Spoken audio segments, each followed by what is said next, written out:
keep our hungry spirits fed. May all our satisfaction be in you, whose grace has set us free. Give us hope, give us faith, help us trust in your guidance. From the depths of your grace you have richly provided. Thank you, Father, you are all we need. Father, you are all we need.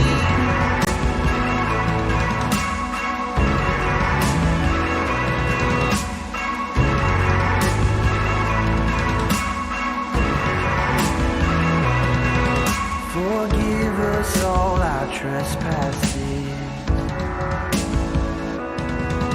as we forgive when sinned against. Tomar nuestro lugar, por favor, y vamos a prestar atención. Vamos a guardar silencio también en la medida de lo posible.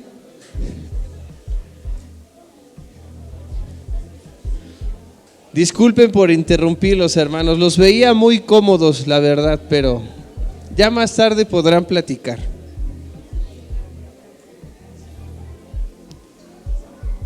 Y si les parece bien, vamos a cerrar nuestros ojos y vamos a comenzar con una oración. Vamos a orar. Amado Dios, Padre eterno, Señor, te damos la gloria y la honra porque tú eres merecedor de ella, Señor. Sabemos que tú nos has creado, Padre, y somos pueblo tuyo, somos tu iglesia. Y aquí estamos, Padre, con un corazón y una mente dispuesta, que podamos estar atentos, Señor, no a mi voz, no a lo que yo quiera decir, sino a tu santa y divina palabra, Señor. Que sea expuesta en este momento, sea sana doctrina, Señor. Ayúdanos a también, en la medida de lo posible, conservar esta información, conservar estas enseñanzas que nos ayudarán a lo largo de la vida, Señor. También gracias por nuestros hermanos que han de venir, tráeles con bien, Señor. Y bendice también a cada maestro, a cada maestra, Señor, que va a estar en la escuela dominical. Bendíceles, Padre, y que cada pequeño, que cada joven también puedan aprender de tu palabra. Muchas gracias. En el nombre de Cristo Jesús oramos. Amén. Muy bien, amados hermanos, en la pantalla ya están viendo como tal el tema de nuestra serie, ¿verdad? ¿Cómo se llama? El sentido de la misión.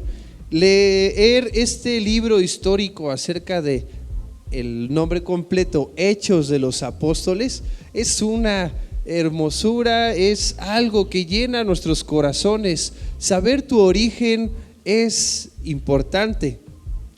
En alguna ocasión yo me pregunté, ¿de dónde viene mi mamá?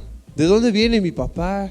¿Quiénes son los que vienen antes de ellos? Y pues hay raíces ahí medio extrañas, hermanos. Pues es como tal un mestizaje de parte de mi mamá, unas partes españolas, francesas, y de mi papá de Oaxaca. Entonces hay cultura en mi sangre, pues un poquito, pero me imagino que en cada una de su sangre también hay bastante cultura, ¿verdad? Damos gracias a Dios por esa parte de las culturas, de la diversidad. Esa es una verdadera diversidad. Y orgullosamente puedo decirme mexicano. Diría la canción, mexicano hasta el tope, ¿no? No la voy a cantar ahorita, no es momento de hacerlo, pero bien, en Hechos estábamos, es que me estoy tratando de acordar de la fecha porque no fue hace 8 días, hace 20, ¿verdad?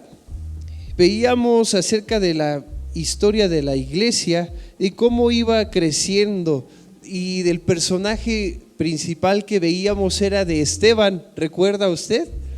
de cómo él fue recibido y esa traducción de la Biblia en la que Jesús se pone de pie para recibirlo. Eso es de gran bendición. En esta comunidad tan unida también, aunque era muy reciente el acontecimiento de Ananías y Zafira, ¿recuerda bien qué pasó? Tenían sus ofrendas viéndolo como un negocio, una forma en la cual ellos podían tener privilegios o reconocimiento. Ahí debemos tener cuidado con eso. Pero bajo esa circunstancia en la cual habían perdido la vida, imagínense, hermanos, un momento en el cual todos están bien y de repente, ¡pam!, alguien cae al suelo muerto. No es agradable. Pero bajo ese momento de tenso, seguía existiendo la armonía, hermanos. Seguían estando tranquilos la iglesia. Y aunque dentro de esta comunidad judía había un grupo marginal ya surgiendo, llamados los helenistas. Helenista es alguien conocido como un judío que habla la lengua y observa los usos de los griegos. Podemos ver a portavoces como Esteban, a Felipe, a Pablo y también un poco la vida de Pedro. Entonces este choque entre judíos y los helenistas era inevitable. ¿Ha tenido una discusión con alguien? Ay, hermano, la tuve ahorita justo con mi esposa antes de venir, ¿no? Con mis niños, no querían venir a la iglesia. La discusión no es como tal pecado, hermanos. Cualquier relación es conflictiva, pero esos conflictos no tienen por qué ser destructivos. Mientras usted mantenga límites saludables, la discusión puede ser sana, porque mantienen parámetros en los cuales se mantienen una relación saludable.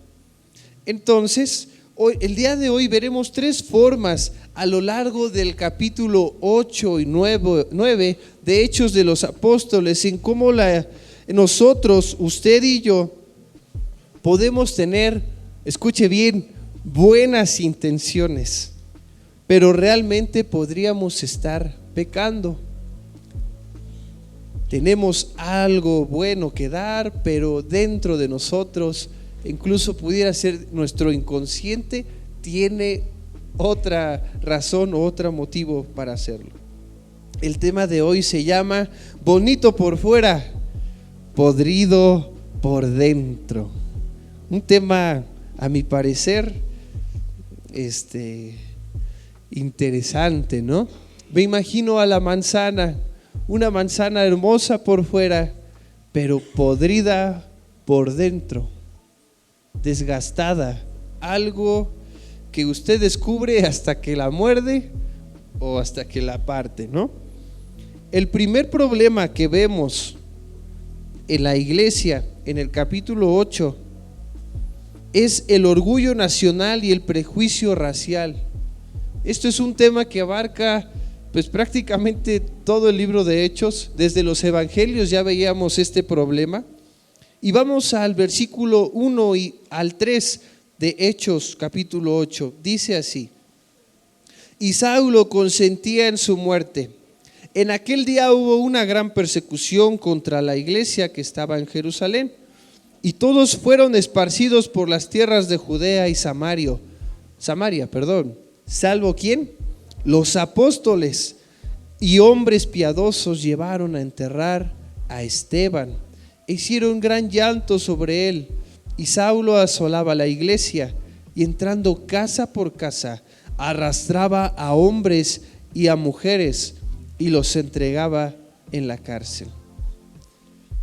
Lucas en este capítulo está siendo muy amable con, en ese entonces, Saulo, hermanos. La palabra que usa es asolaba, pero comentaristas explican que Saulo era un animal, era alguien salvaje en cuanto a la captura de los primeros cristianos, hermanos.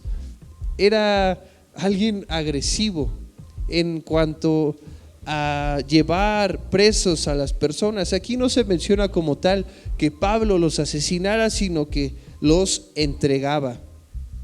El orgullo nacional y el prejuicio racial de los fariseos, hermanos, era disfrazado. Tenía un disfraz como ortodoxia y piedad, las cuales se manifestaban en inquisiciones y en persecuciones. Incluso después en la misma iglesia lo vemos con varias persecuciones, con varias, lo podría definir así, aniquilaciones de culturas por querer implantar un sistema de ideas, no llevar el evangelio, sino conservar el poder. Es algo diferente. Lo que nos lleva a pensar que posibles cosas agradables que usted y yo hacemos al día de hoy, que realizamos, realmente pueden tener otras intenciones. Debemos ser cautelosos y vaya prontamente al Salmos 139, versículo 23 y 24. Hace rato estábamos practicando con el esgrima. Necesitamos más agilidad en nuestra búsqueda de pasajes, hermanos. Dice así, 139, versículo 23 y 24. ¿Listos? Dice: examíname, oh Dios, y conoce mi corazón. Pruébame y conoce mis pensamientos, y ve si hay en mí camino de perversidad, y guíame en el camino eterno. Muy bien. En ocasiones nosotros, y la mayoría de veces, ni siquiera nos vamos a dar cuenta que estamos pecando contra Dios o que tenemos otra intención. Alguna vez yo pensé, no, hermanos, yo no soy enojón, pero el hecho o los hechos son contrarios a lo que yo pensaba. No hay peor ciego que el que cree que puede ver. Se engaña a sí mismo. Pero Dios nos ayuda en esta debilidad, hermanos. Entonces usted y yo podemos encontrar luz, podemos encontrar revelación por medio de Dios mismo. Él examinando nuestras vidas, nosotros por medio de la oración pidiéndole a Dios: Señor, pruébame, ¿qué necesito cambiar? Si hay algo de perversidad en mí, guíame hacia tu camino eterno. Algo que sucedió y la razón de que los discípulos o los apóstoles no sufrieran, recuerda que ellos se quedaron en Jerusalén, a ellos no los persiguieron, fue porque ellos seguían siendo judíos cristianos. Por esta razón pudieron conservar su estancia en Jerusalén.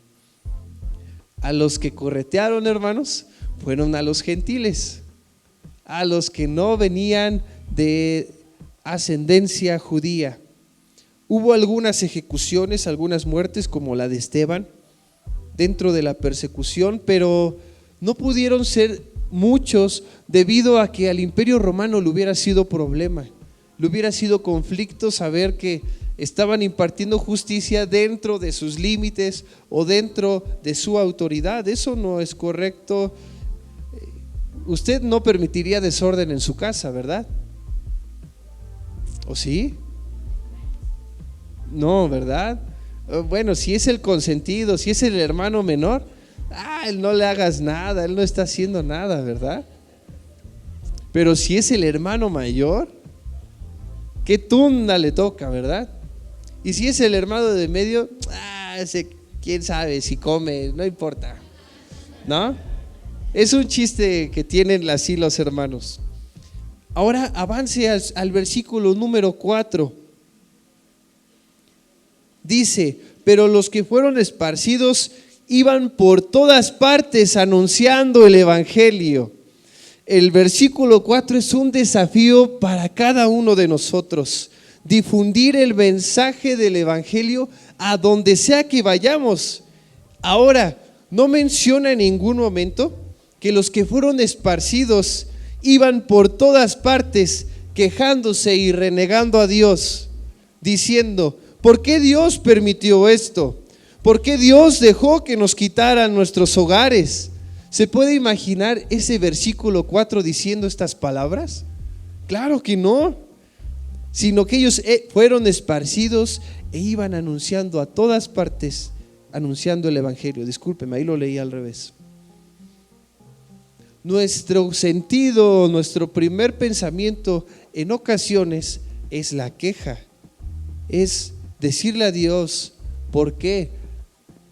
A veces abusamos del derecho de serle hijo de Dios y le preguntamos mucho, ¿no? ¿Por qué Dios? Pero olvidamos que Él también es nuestro Señor.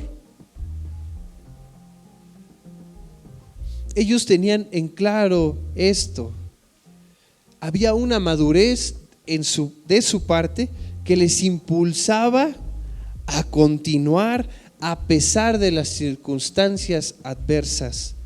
Hermanos, a pesar de la enfermedad, a pesar de la persecución, usted y yo, por eso le comentaba que es un desafío para nosotros, porque ellos entendieron que pase lo que pase, nuestra boca no debe callar, nuestra boca no debe cerrar esas palabras del evangelio. Y como primera solución para vencer las malas intenciones, para vencer la queja, hermanos, en la medida de lo posible debe ir menguando, debe hacerse pequeña.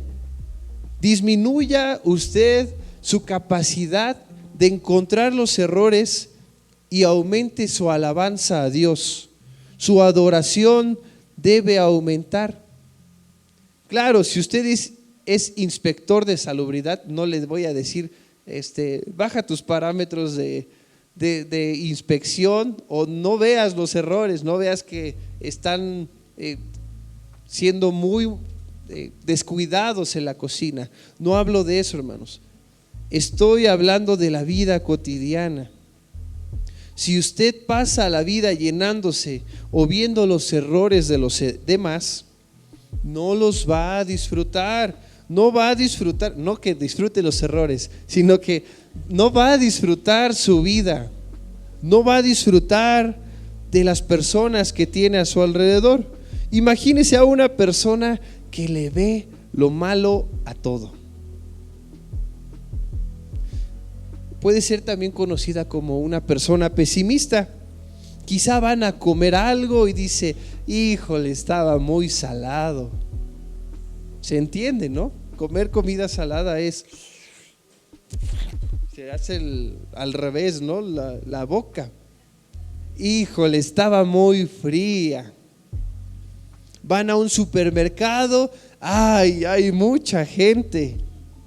Sale a un museo y en lugar de admirar la pintura, lo primero que nota es que el cuadro está chueco.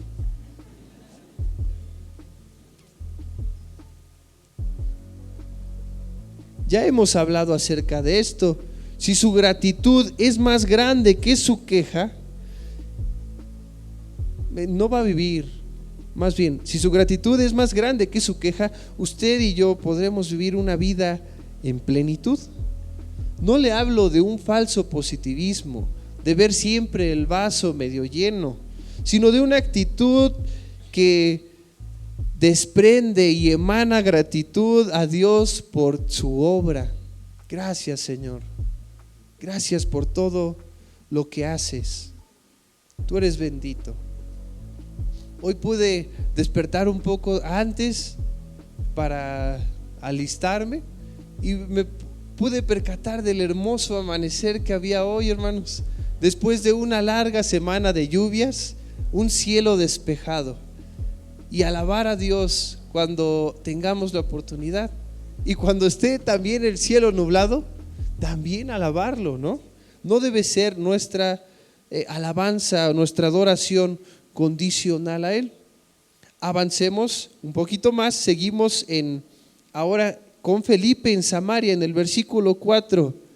Pero los que fueron esparcidos iban por todas partes anunciando el evangelio.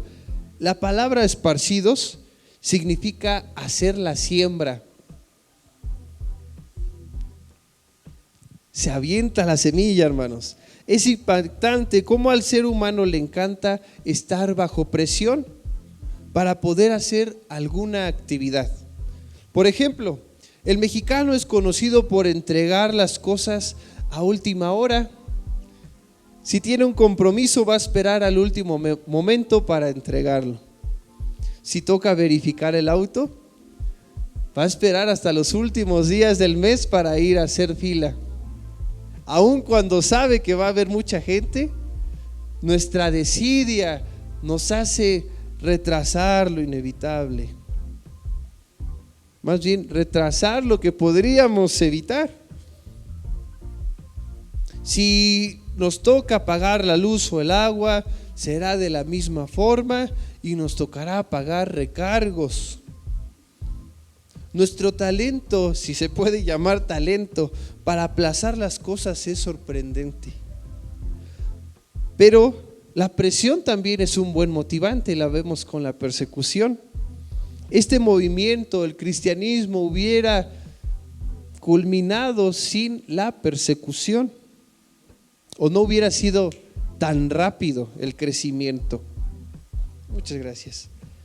La causa de esta persecución la sabemos usted y yo. Regrese al capítulo número 1 de Hechos, el versículo 4, 1:4, dice así: y estando juntos les mandó que no fueran de Jerusalén, que no se fueran de Jerusalén, sino que esperasen la promesa del Padre, la cual les dijo: oísteis de mí. Aquí tenemos una comparativa con la Nueva Traducción Viviente, hermanos. Me parece fascinante. Dice así, aparece en su pantalla: una vez mientras comía con ellos les ordenó: no se vayan de Jerusalén hasta que el Padre les envíe el regalo que les prometió, tal como les dije antes. La clave está en la frase hasta que. Hace una inferencia a una orden condicional. Pueden quedarse en Jerusalén luego de recibir al Espíritu Santo y después es tiempo de cumplir con la gran comisión. La vemos en Mateo capítulo 28, no lo vaya a buscar.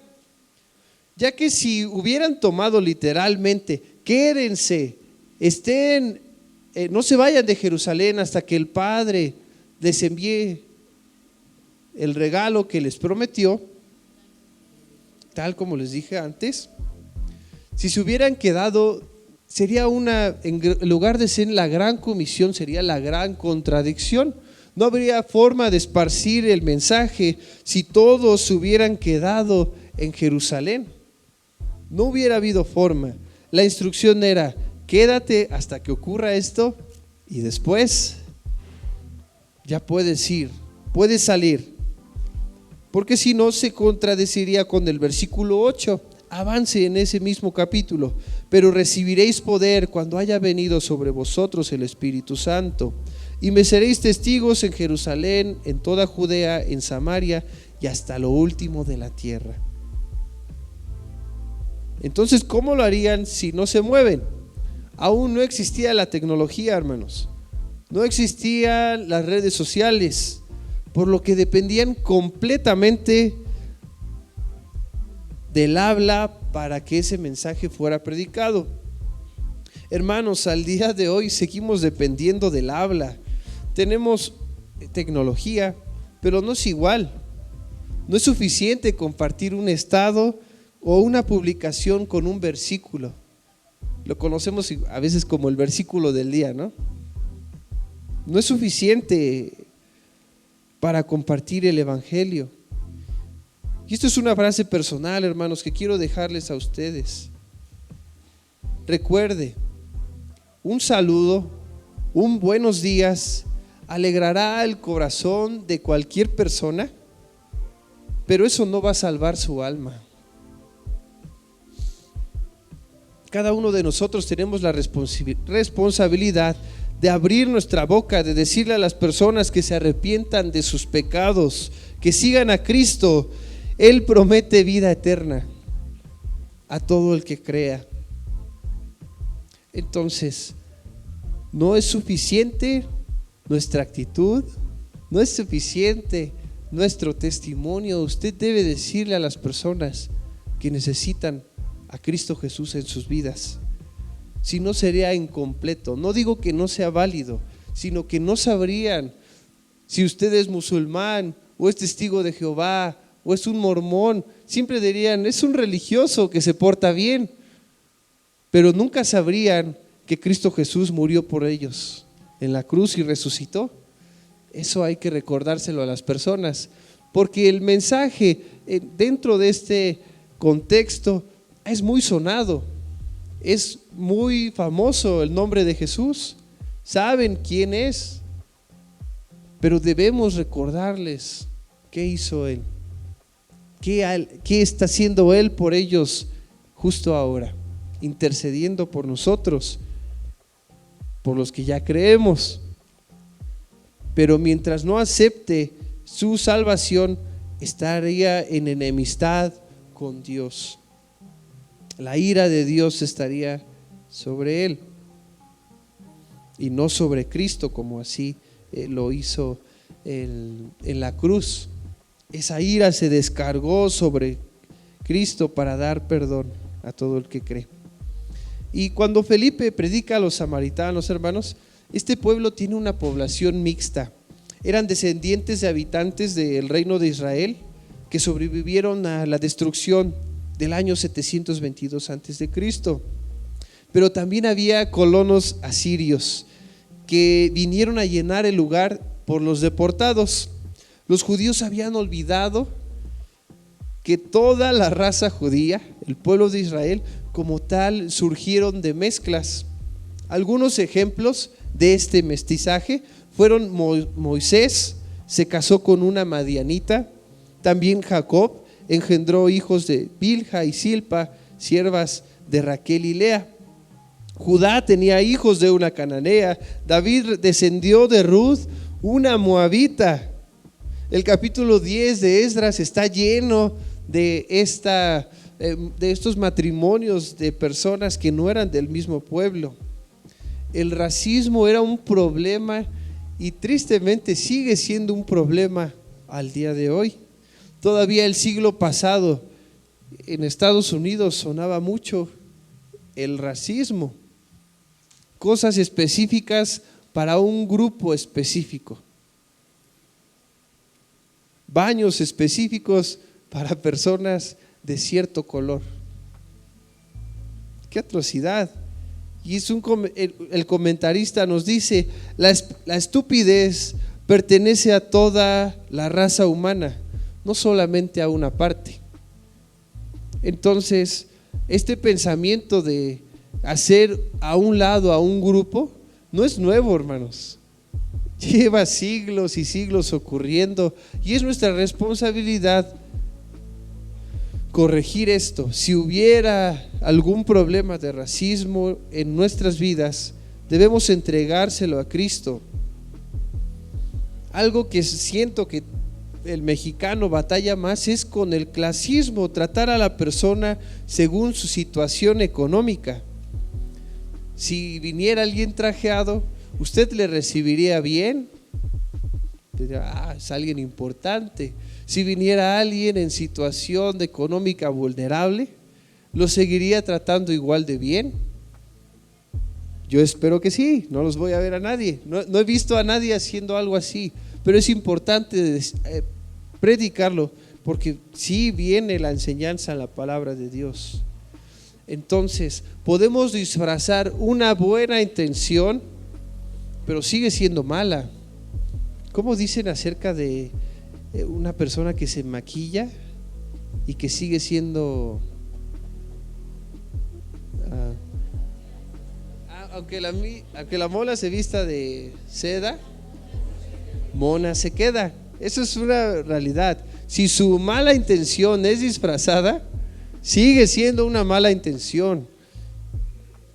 Vamos a avanzar al siguiente punto que vemos en Hechos acerca de malas intenciones disfrazadas. Pedro y Simón el mago.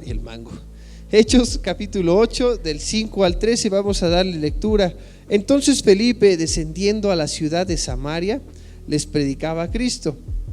¿Quién les predicaba, hermanos? Felipe. Sí, hay que estar atentos. Y la gente unánime escuchaba atentamente las cosas que decía Felipe, oyendo y viendo las señales que hacía. Porque de muchos que tenían espíritus inmundos salían estos dando grandes voces, y muchos paralíticos y cojos eran sanados. Así que había gran gozo en aquella ciudad. Pero había un hombre llamado Simón, que antes ejercía la magia en aquella ciudad, y había engañado a la gente de Samaria haciéndose pasar por algún grande.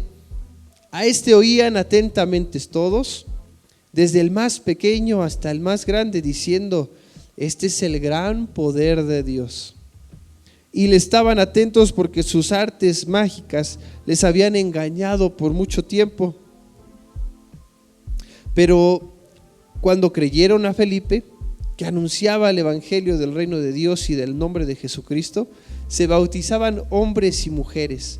Y también creyó Simón mismo, y habiéndose bautizado estaba siempre con Felipe, y viendo las señales y grandes milagros que se hacían, estaba atónito.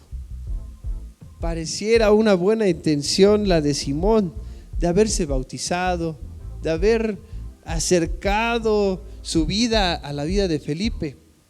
Pero la motivación de Simón desde un comienzo fue incorrecta. Se había dejado guiar por el poder y los milagros obrados por Felipe. Simón creyó y fue bautizado, pero no había sido convertido aún. Eso puede suceder, amados hermanos. Su motivación básica, antes y después de su creencia, era egoísta. Él no estaba interesado en brindar el Espíritu Santo a otras personas por la imposición de manos, sino que le interesaba lo que una vez tuvo, hermanos, que era el prestigio y el respeto de las personas. Entonces, por eso Simón quería acercarse al evangelio para volver a obtener la atención de las personas y dijeran: ahí va nuevamente Simón el Grande. Pero no, el reino funciona diferente, amados hermanos. Funciona totalmente diferente. La exaltación del yo es un peligro también para nosotros, hermanos, tanto para el predicador como para el maestro. Simón olvidó que ciertos dones dependen del carácter de la persona y que hay cosas que no se pueden comprar con el dinero. Y ahora vamos a ver una aclaración doctrinal acerca de la imposición de las manos. Esto pudiera meter ruido dentro de esta lectura. Puede haber cierta confusión, ya que las personas habían sido bautizadas en el nombre de Jesucristo. Lo puede ver en el versículo 16. ¿Y qué dice? Pero aún no habían recibido al Espíritu Santo. No había descendido, tiene razón, es la palabra correcta, no había descendido. Una forma de que nosotros podemos saber que el Espíritu está en nosotros, y esto se lo voy a pedir que lo memorice, que lo atesore en su corazón, hermanos, porque es una forma en la cual usted va a saber que tiene al Espíritu Santo en su vida. La forma en que podemos saber que el Espíritu Santo, la abreviación ES es Espíritu Santo, está en nuestras vidas, es que hay cualquier convicción de pecado o cualquier buena voluntad para creer en Cristo. Refleja una acción recíproca del Espíritu con el Espíritu del hombre. El que usted sea consciente y haya venido a confesar sus pecados delante de Dios es un acto divino, hermanos. No fue porque la persona la convenciera, sino porque el Espíritu Santo tocó su vida y la convenció de pecado. Entonces, si usted al día de hoy le dice a Dios: Señor, perdóname porque soy pecador, usted tiene al Espíritu Santo. Los inconversos no hacen eso, hermanos. Ellos creen que lo que hacen es bueno. Incluso está ese: ¿pero por qué? porque es malo lo que hago. Incluso está el discurso de es que todos lo hacen, ¿no? Entonces, si usted al día de hoy es consciente de que necesita confesar su pecado, es buena evidencia de que usted tiene al Espíritu Santo. Es Él quien nos convence de pecado. Y para aclarar esta situación, es muy posible que Lucas quiera plantear algo diferente, plantear algo acerca de la manifestación del Espíritu, comparable a lo que existió o lo que hubo en el día de Pentecostés. Cuando Pedro y Juan les impusieron las manos. Así que es diferente, hermanos. Es diferente recibir al Espíritu a que haya alguna manifestación del Espíritu. Ese es el símbolo de diferente o no igual. Es diferente recibir al Espíritu a una manifestación del Espíritu. No hay que confundir ambas. Y ahora, ¿por qué las manifestaciones del Espíritu? Vemos varias a lo largo del libro de Hechos. Vemos en el día de Pentecostés, con los samaritanos en el capítulo 8, en Cesarea también, en el capítulo 10, y cuando los discípulos de Juan el Bautista de Éfeso fueron iluminados por una amplia enseñanza en el capítulo 19. ¿Por qué de las manifestaciones? Sencillamente para dar fe y legalidad de que ellos tenían al Espíritu Santo. De otra forma hubieran sido relegados nuevamente. Si no hubiera sucedido algo similar a lo del día del Pentecostés, la iglesia hubiera dicho, es que no sucedió lo que con nosotros. No, ellos no tienen la verdadera marca, el verdadero manifestación. Entonces hubiera sido nuevamente una fractura dentro de la iglesia. Entonces por eso esta manifestación. Por eso usted y yo no debemos preocuparnos de que cuando creímos en el Señor Jesucristo no se nos aparecieron algunas llamas o que no hablamos en lenguas. Eso no es evidencia de que tenga el Espíritu Santo. Es una manifestación, pero no es correcto considerarlo como doctrina o como ley suficiente para saber que tenemos al Espíritu Santo, que hemos recibido al Espíritu Santo.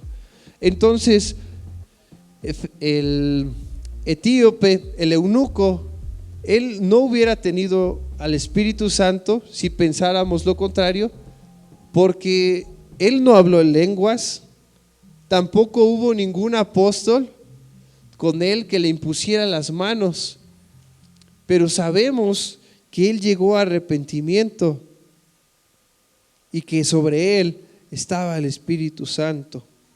Al igual que con Cornelio y sus compañeros, no hubo tampoco imposición de manos, pero sí estuvo el Espíritu Santo con ellos como lo está con nosotros el día de hoy. La siguiente historia que vemos es el bautismo del eunuco y del etíope, del versículo 26 al 40. Me parece fascinante esta historia porque es un encuentro ordinario, hermanos. Como cuando usted va en la calle y se encuentra a una persona y le comparte acerca del evangelio. Algo así sucedió. El eunuco etíope era un ministro de finanzas o administrador de los bienes privados de la reina Candace, que era un nombre genérico como tal de las reinas de Etiopía, no era su verdadero nombre.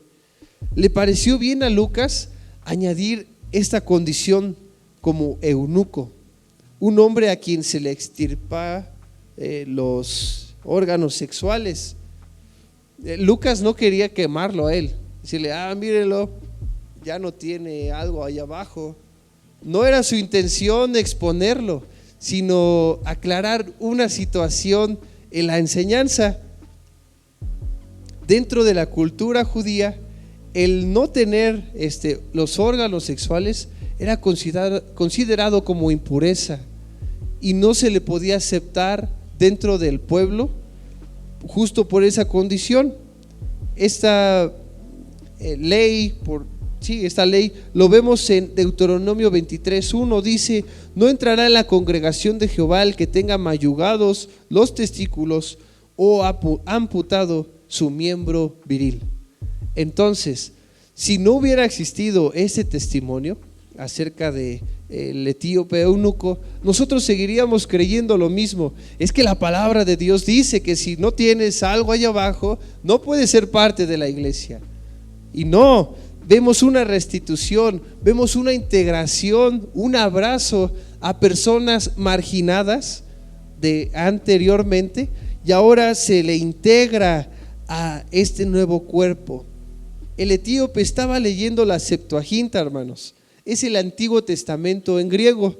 Lo sabemos porque la cita que aparece en este capítulo es justamente la Septuaginta. Este hombre le había sido negado entrar al judaísmo. No podía entrar al templo. Pero este hombre no perdió su oportunidad, hermanos. En el versículo 37 dice: Felipe dijo: si crees con todo tu corazón, es posible.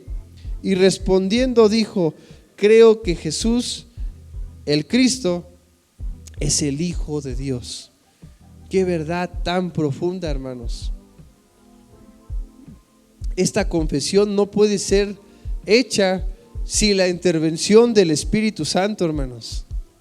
No es posible, no es humano, es algo divino.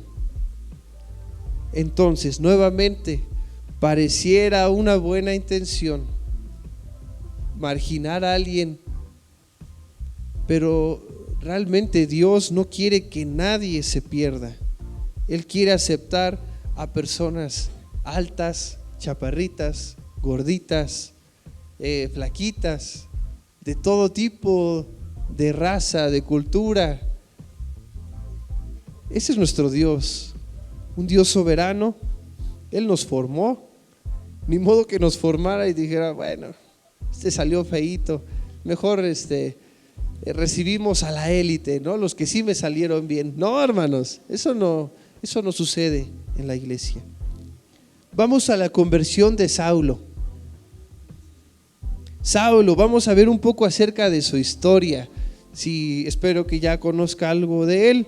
Saulo nació cerca del año 10 después de Cristo, en Tarso de Cilicia, de padres judíos. Era de la tribu de Benjamín, igual que el rey Saúl. De su padre heredó la ciudadanía romana, y como tal, hermanos, este es un mero paréntesis, no sabemos bien cómo se comprobaba la ciudadanía romana.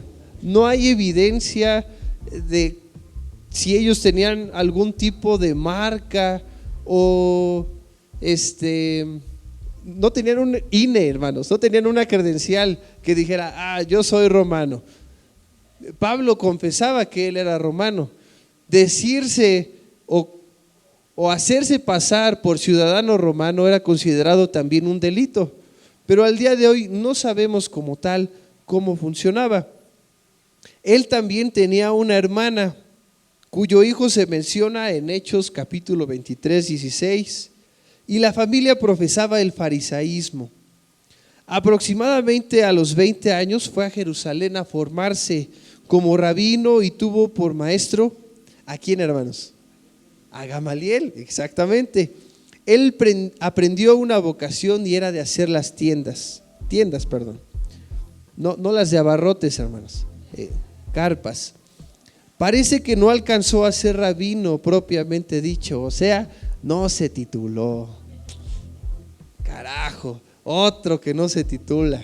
Hermanos, eso no impide que usted pueda llevar el evangelio. Si tiene la carrera trunca, si tiene la secundaria, la primaria, y usted sabe decir Juan 3:16, usted tiene la posibilidad de llevar a alguien a salvación.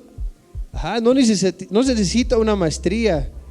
Usted necesita depender del Espíritu Santo y orar por esa persona, pero no necesita de algo sorprendente.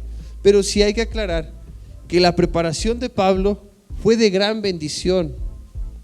Su forma de manejar varios lenguajes le abrió puertas, tanto para hablar con personas sencillas, humildes, como para hablar con los líderes de su época. Es sorprendente eso, hermanos. Entonces, no es como tal un requisito, pero si tiene la posibilidad, hágalo, hermanos. Nunca es tarde para hacer algo que usted desea. Nuestro hermano Alfonso es un ejemplo de ello. Hace un año ya culminaba uno de sus grados escolares, y eso es de bendición, hermanos. ¿Qué te impide a ti hacer algo? ¿Es miedo? ¿Es temor? ¿Es vergüenza? Solamente tú te vas a quedar con ello. Dios no te pone esa limitación como tal. Saulo, al ser alumno, participó también en algunas ejecuciones. Como tal, no se nos dice que haya lanzado la piedra, pero sí recibió las vestiduras de Esteban, las ropas, y participaba como asistente en algunas funciones alternas. El punto más importante de la vida de Pablo no fue su preparación, no fue su familia, sino que tuvo un encuentro personal con Cristo Jesús en ese camino a Damasco. Eso cambió su vida, dio un giro totalmente, hermanos. Pablo nunca tuvo la intención, ahora como Pablo, no tuvo esa intención de menospreciar al pueblo judío. Él estaba orgulloso de ser judío, pero él sí quería compartir a ambos grupos, a judíos y a gentiles. Su ministerio funcionó justamente para hablar a toda clase de personas. ¿Recuerda la ceguera de Pablo al encontrarse con Jesús? Puede verse como un simbolismo espiritual, hermanos. Pablo, al perseguir a la iglesia, al creer que estaba correcto, él estaba ciego, pero él no sabía que estaba ciego, ¿no? Entonces, en ese encuentro en el que cae, no sabemos de qué cae, pero cae al suelo, se le pierde la vista. Entonces, cuando usted y yo nos encontramos con Cristo Jesús, hermanos, es revelada nuestra ceguera espiritual. Expone el pecado, no porque quiera exhibirnos, sino porque nos dice que está mal, que es incorrecto. Entonces, Pablo, al caer, se da cuenta de su necesidad y de su error, de qué estaba cometiendo. Y después, cuando Saulo, en ese entonces aún, va a Samaria y se encuentra con ¿quién? Ananías. Sí, es correcto, hermano. No la dude, hermano. Se puede considerar como la obediencia de Saulo al seguir a Cristo Jesús. Quita el velo, quita su ceguera y ahora puede ver. Fue un proceso peculiar, hermanos. Saulo tuvo que ser expuesto, tuvo que pedir ayuda, tuvo que pedir que alguien lo llevara hacia allá. Él no lo había logrado solo. Después de que Saulo recibe la vista, pasa algo sorprendente en el versículo 20, hermanos. Ya estamos en el capítulo 9. Su mismo ardor por destruir a la iglesia fue empleado ahora para defenderla. Esa misma fuerza, esa misma vitalidad que iba a llevar a destrucción a un grupo de personas, Dios lo usa para beneficio de la misma iglesia. Así que su enfoque de usted y el mío es vital. Usted ha sido diseñado por nuestro Dios. Cada parte de usted ha sido diseñada estratégicamente. Nuestro Dios es un diseñador increíble. Así que cualquier don, cualquier talento que Dios le dio a usted, usted puede usarlo para destrucción, para maldición o para bendición y para construir algo eterno. El versículo 20 nos dice: enseguida predicaba a Jesús. Pablo no tardó en compartir, no tomó un discipulado, tampoco tenía algún ministerio de la iglesia, no estaba en la alabanza, no era edecán, no era diácono, sino que enseguida predicó a Jesús, compartía lo que había experimentado. Hermanos, hermanas, si tú has conocido a Cristo Jesús, ¿qué estás esperando? Es que estoy esperando la oportunidad, hermano. Estoy esperando a que Él me pregunte algo acerca de Dios para yo decirle. No, hermano, nosotros debemos también, no me lo tome a mal, provocar esos momentos. No le digo que usted va a hacer que la persona sea salva, sino que usted puede entrar y abundar en el tema. Oye, ¿qué piensas acerca de la vida? ¿Crees que hay un Dios? Como una conversación que tendría con alguien tomando algún café. No se espere a tener la oportunidad o a tener el café en la mesa para hacerlo. Cada momento es indispensable y pudiera ser el último de esa persona en escuchar acerca de Cristo. Yo sé que quizá le ha pasado en que no le compartió a alguien y esa persona o falleció o le pasó algo o se mudó y usted se perdió de esa bendición de compartirle a Cristo Jesús. ¿Cómo se sintió? ¿Se sintió feliz? Es una carga tremenda, es una carga muy grande no hacer lo que nuestro Señor nos pide. Entonces, por nuestro propio bienestar también, incluso cuando tenga la oportunidad, hable acerca de Cristo, no se calle.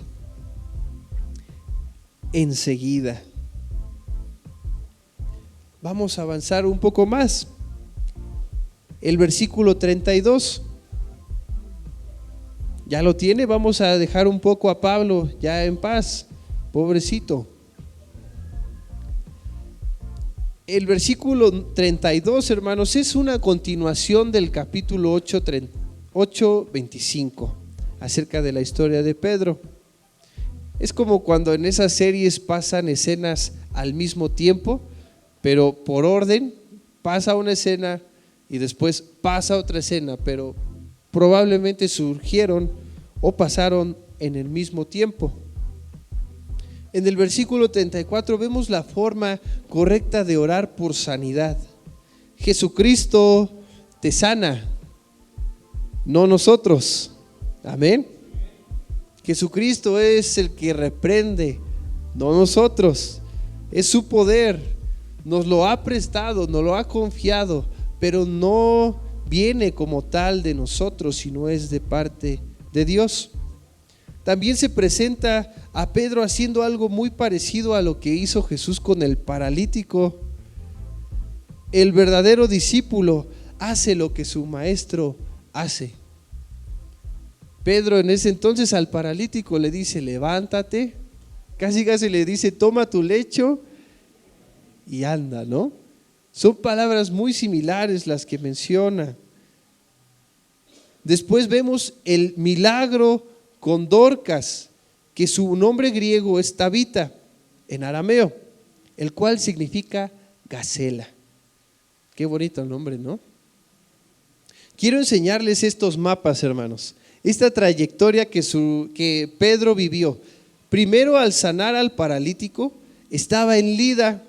Como puede notar, se alejó de Jerusalén.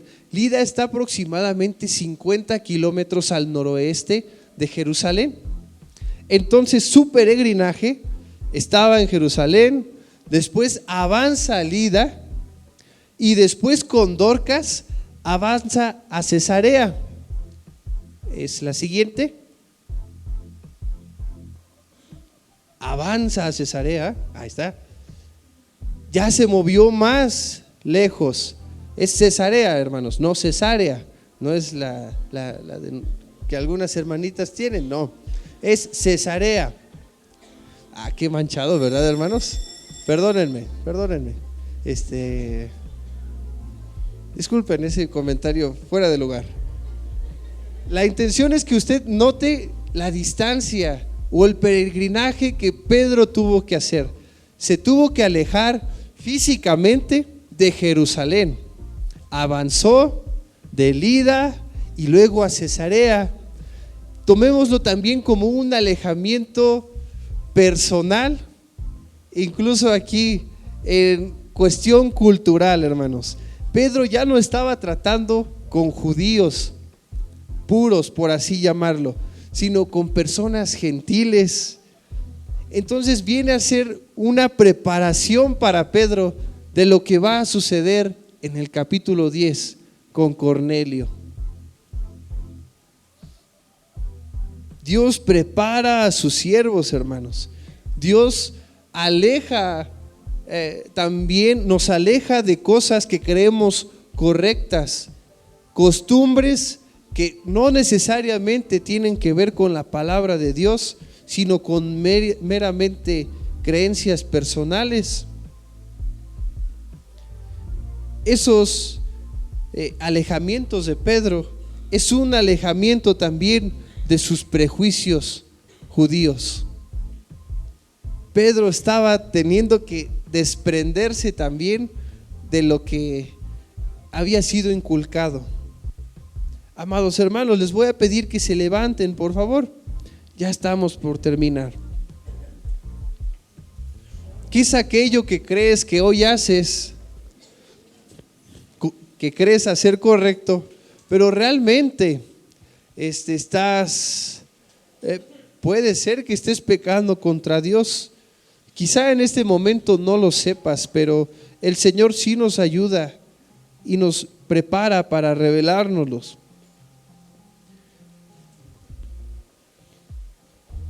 También en el versículo 32 y 41, Lucas se refiere a los miembros de la iglesia como santos. Sabemos que santo significa apartado, pero en este pedazo en específico de la Biblia también hace una referencia diferente. Un grupo nuevo, personas que son parte de algo nuevo. El pueblo de Israel había fracasado, hermanos, una y otra vez, por lo que ahora la iglesia toma en parte esta responsabilidad de llevar esperanza al mundo, de llevar el mensaje a Jesús a las personas. Y Él también quiere restituir a su pueblo a través de su iglesia. Nuestra vida debe mostrar esto, amada iglesia, como en comunidad y en lo individual, que podemos ser testimonio para el mundo, que podamos tener también buenas intenciones, pero si no son direccionadas con Cristo, posiblemente pudiera llevar a desviarnos o a división. Le voy a pedir que cierre sus ojos y escuche el salmo que leíamos hace rato. Salmos 139, 23 y 24. Examíname, oh Dios, y conoce mi corazón. Pruébame y conoce mis pensamientos. Y ve si hay en mí camino de perversidad y guíame en el camino eterno. Amados hermanos, que el Señor nos revele lo que debamos cambiar. Vamos a orar, hermanos. Amado Dios, Señor, sabemos que las cosas que nosotros pensamos hacer correctas, seguramente bajo tus parámetros están mal hechas, Señor. Pero te pedimos, amado Dios, que tu misericordia siga con nosotros, Padre. que tu gracia nos transforme y nos renueve, y que puedas revelarnos, que puedas hacernos conocer, Señor, esos pensamientos incorrectos y que debemos cambiar y que debemos poner en ti, Señor, porque ciertamente ofenden tu nombre. Amado Dios, que tu iglesia sea vivificada, sea direccionada para honrarte en cada parte de nuestras vidas, Señor. Sabemos que somos un cuerpo y tenemos muchos miembros, pero este cuerpo, Señor, está sujeto a la cabeza que eres tú, Cristo Jesús. No queremos hacer lo que nosotros queramos, sino queremos vivir en obediencia a ti. Queremos vivir también una vida íntegra en la cual nos apartamos, Señor, del pecado, nos apartamos de situaciones, nos apartamos también de malas palabras, de malos pensamientos, en los cuales tú seas santificándonos, Padre amado. Tú pides esto también de nosotros, que lo que es santidad. Sabemos que sin ella nadie te va a ver a ti también. Límpianos, Señor, limpia tu iglesia, que podamos cambiar, que podamos ser diferentes y que también llevemos tu santa palabra, que llevemos ese mensaje de salvación, que aprovechemos las oportunidades, que creemos oportunidades, Señor, porque ciertamente el tiempo se va rápido, Dios, pero tú vienes pronto, Señor, tú vienes por tu iglesia y estamos esperándote, Señor. Ven. En el nombre de Cristo Jesús oramos. Amén. Amén. Demos un fuerte aplauso a nuestro Rey, Señor. Él es digno.